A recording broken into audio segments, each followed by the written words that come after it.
Chers BibTubeurs, bonjour! Loïc de la bibliothèque de Fussy a lu avec grand plaisir une bande dessinée historique.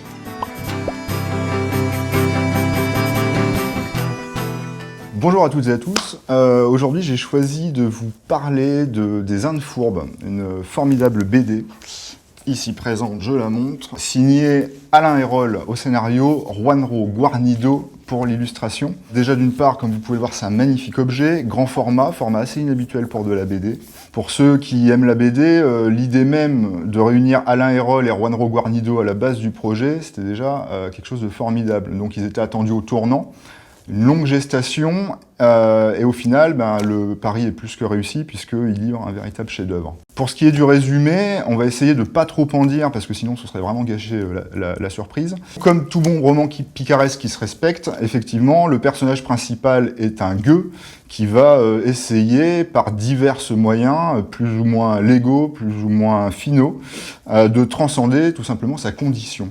Et c'est tout l'enjeu des Indes fourbes, puisque on situe l'action à la grande époque de l'Eldorado, et la quête de l'or est sur toutes les lèvres. Hein. Comment est-ce que ce trésor existe? Est-ce que, voilà, on parle de cette cité perdue, c'est formidable, mais finalement, qu'en est-il?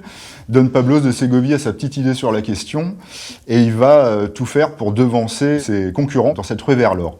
Ce qui fait de cette BD un objet d'exception, c'est évidemment ce scénario qui est construit en 3 actes de manière assez classique finalement.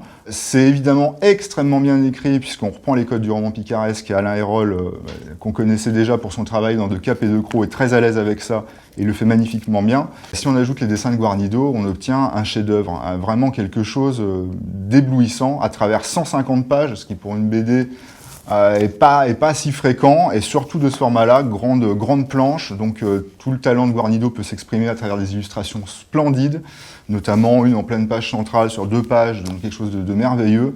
On suit comme ça les aventures de Don Pablos de Ségovie.